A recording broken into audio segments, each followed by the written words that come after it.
Welcome to the podcast, Amazing Tales from Off and On Connecticut's Beaten Path. And I'm your host, Mike Allen. 9 women, 2 men, executed for the crime of witchcraft in Connecticut back in the 1600s.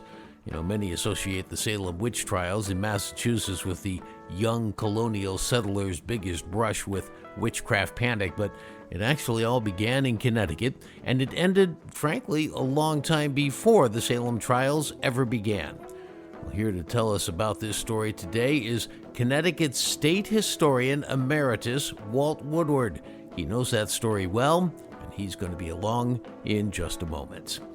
This week's trivia question: in the War of 1812, this Connecticut community suffered the worst naval loss at the hands of the British of the entire country.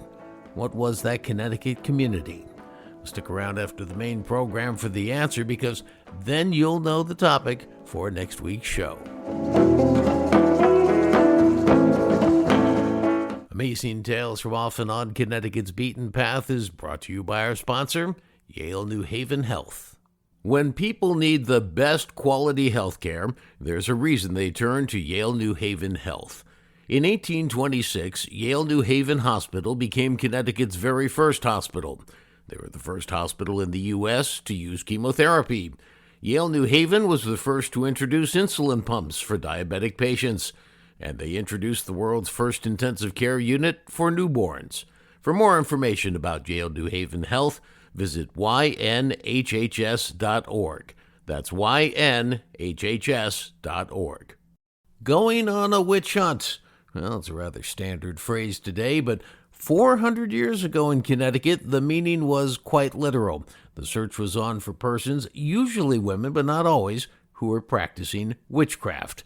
Now, Connecticut had its bout of witchcraft trials and executions a full 30 years before the more infamous Salem Witch Trials to our north in Massachusetts.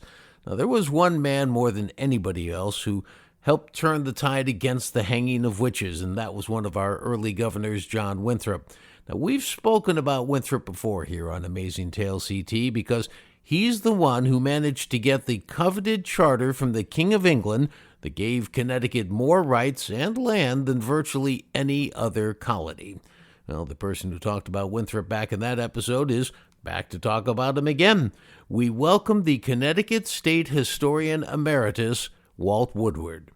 Walt, with all of the things that European settlers had to deal with when they first got to North America, witchcraft obviously was not one that they were going to tolerate very easily. They really had very little room for error or mistake if they were going to survive, right? With all the crops to grow and houses to build, and had to keep everybody kind of in line, and that's what their religion did. And anything like witchcraft that could potentially knock them off track just had to be met head on, and that's what they did. Now, Connecticut had a slightly different experience than some of the other colonies, and it was really due to the governor, John Winthrop, who was pretty progressive in his approach. What can you tell us about him? John Winthrop was unique, I think, in New England in some ways. What made him unique in his approach to witchcraft also goes back to his practice of alchemy, because alchemy was kind of the rudimentary science of chemistry, but that chemistry involved, on the one hand, religion. You had to kind of pray for God's help, and nothing would work without God's favoring your work. But it also involved magic, because what they're trying to do is transform elements from one condition into another. And one of the ways you do that is using various forms of magic, natural magic. And Winthrop was a student of magic. He read books on magic. He had some.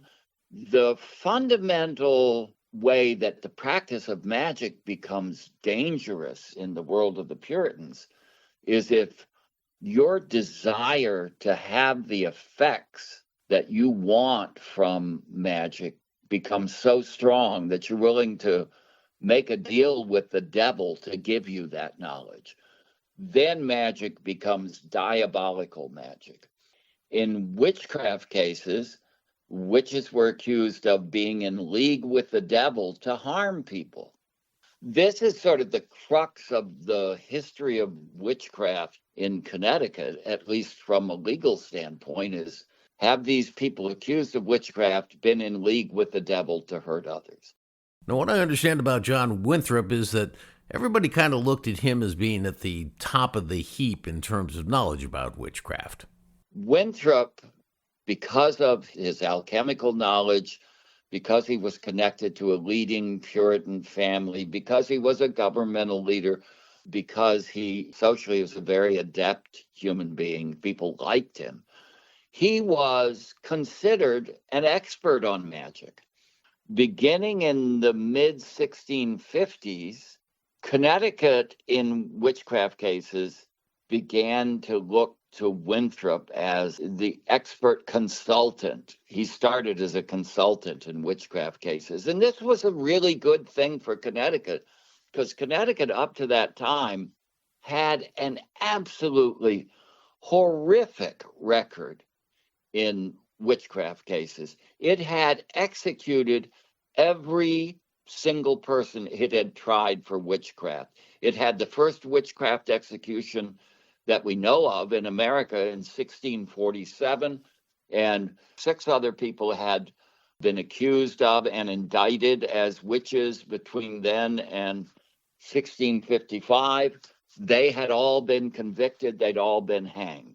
One of the things that kind of confuses me a little bit about this is that, Winthrop was brought in as an expert by people who were trying witches, and they kind of expected, I think, that he would support their cause and tell them that, this person is indeed a witch. But he didn't do that a lot of times. Did he actually believe in witchcraft? What I see him in these cases is he's just a master of kind of the politics and the social pathology of witchcraft. Now, I want to preface what I'm about to say by saying I believe Winthrop and virtually every person living in New England with him truly believes that there is such a thing as witchcraft, that it is dangerous, and that it can be a terrible threat to people and to communities. This isn't a case of people not believing it happens. It's a case of when can we be sure that diabolical witchcraft is at work? When he was in England, he had used his cousin, Elizabeth Phones, as an alchemical laboratory assistant. And he found her to be smart and really good, and he kind of praised her abilities in this. I think he saw women's pursuit of knowledge, sometimes through magic, as being, not as threatening as other people did. And he recognized that in most witchcraft cases, there's a kind of social pathology at work. A community is upset at a person, but there are layers of conflict involved in any witchcraft case.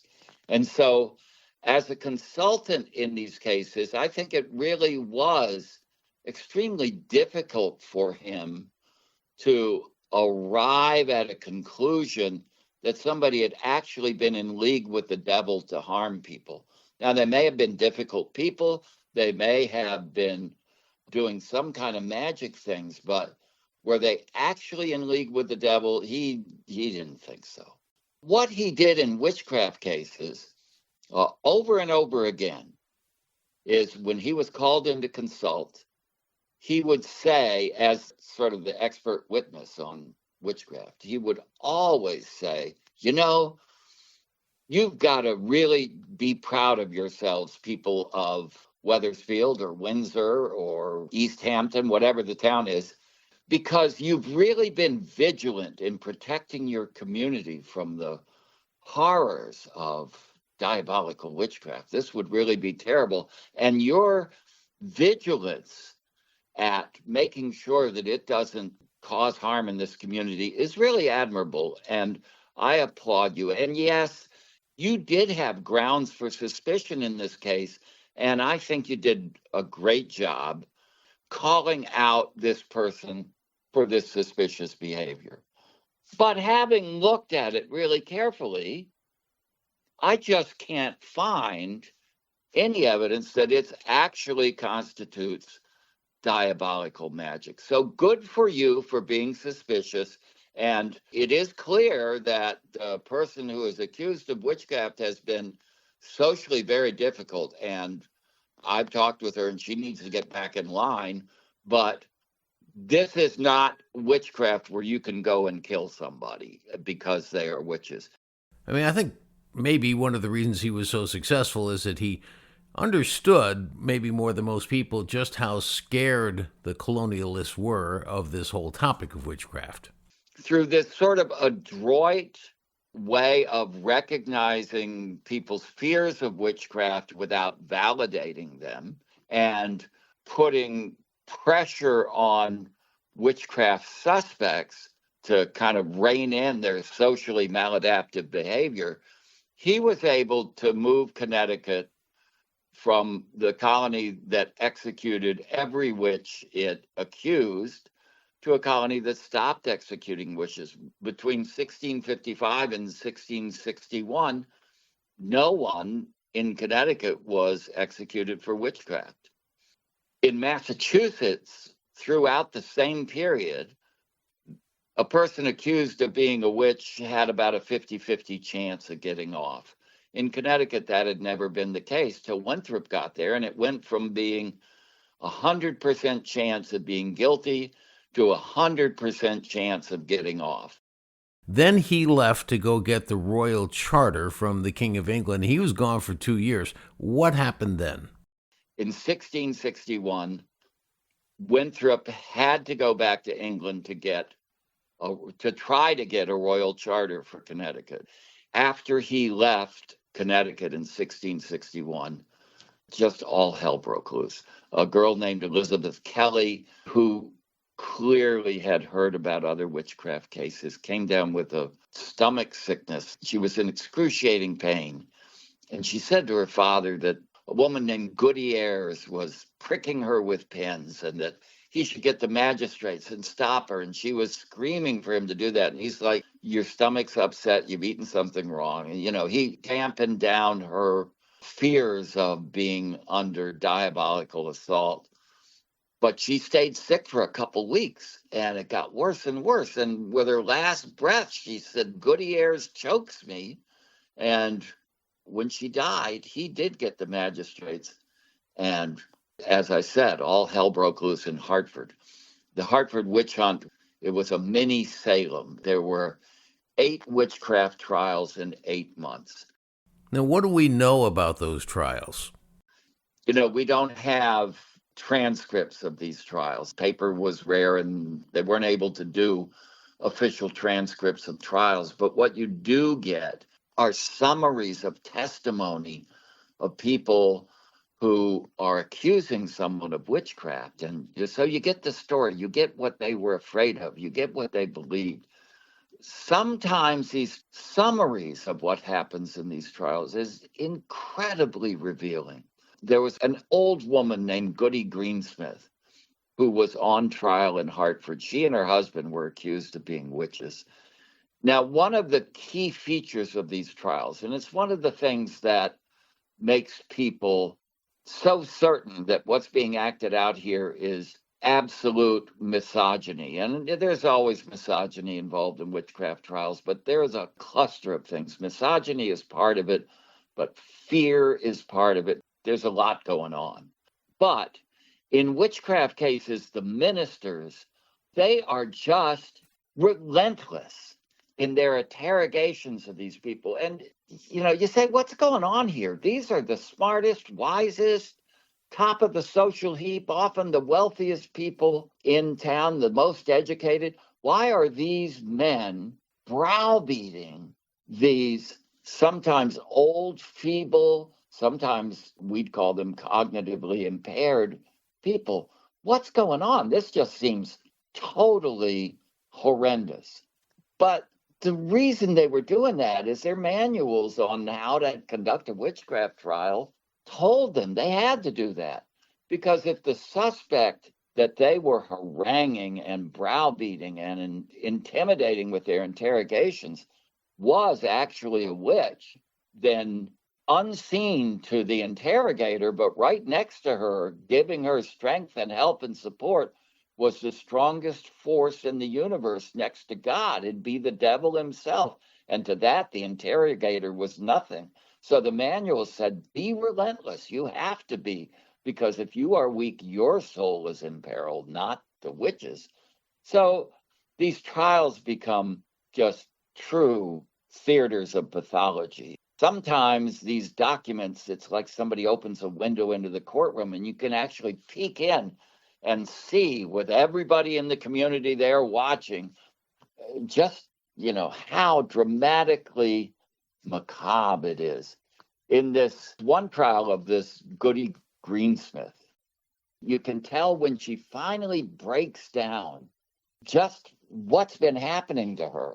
She says at one point that she was so angry at Reverend Whiting that she was determined that she just was going to deny right unto the death what was going on.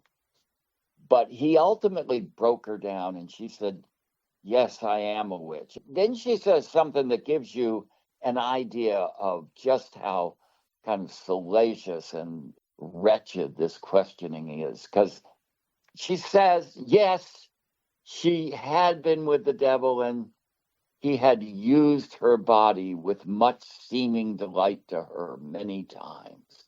Now, how do you get that kind of answer in a confession unless you've been asked some really awful, terribly pointed personal questions? I still feel just kind of cringe when I think about some of these trials and how it must have been. Now, while Winthrop was gone to England to get the charter, 4 more convictions were secured in Hartford, and those women were hanged. Connecticut's execution of witches finally came to an end when Governor Winthrop pulled a bit of a fast one. He convened a panel of ministers, and he then installed the head of that group, a man who, like Winthrop, was a student of alchemy. Well, that group was asked to answer the seemingly simple question, what do you need to convict somebody of witchcraft and execute them? Well, the panel came back and said, really, the same rules should apply for witchcraft as do for other so-called capital crimes, that is, crimes for which you could be put to death, like murder. You need to have 2 witnesses. After all, that was a basic tenet of English law. Well, according to Walt Woodward, most witchcraft cases back in the day began in somebody's imagination. They would see or hear something, and the story in the episode would become exaggerated and blow out of proportion through the rumor mill. It would eventually put an entire community on edge, and the only way they could take care of it would be to execute the witch. Well, the requirement then to have at least 2 people see the same thing at the same time, same as in a murder case, brought a permanent end to the execution of witches here in Connecticut.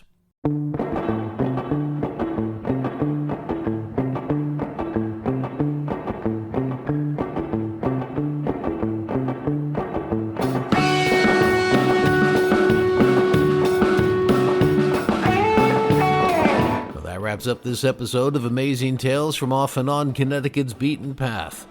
Mary Barnes of Farmington, Connecticut, was the last person hanged in this state for witchcraft. It was 30 years later, in the early 1690s, when the Salem Witch Trials got underway. 200 people tried, 20 executed. Since then, you may have heard there's been a move underway to get pardons or at least apologies for the people who were tried. Not everybody has been forgiven, and that remains a bone of contention for their descendants.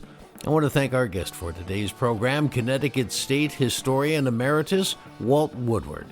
The answer to this week's trivia question, well, the question was, in the War of 1812, this Connecticut community suffered the worst naval loss at the hands of the British of the entire country. What was that Connecticut community? A bit of a trick answer. It was Pettapog, which we now know today as Essex, along the Connecticut River. Next week on Amazing Tales CT, just wait until you hear the story about how the British pulled off a major attack that resulted in the worst naval loss during the entire War of 1812 here in Connecticut. Amazing Tales from Off and On Connecticut's Beaten Path is a production of True North Associates, LLC. This is Mike Allen. Be safe and please stay healthy.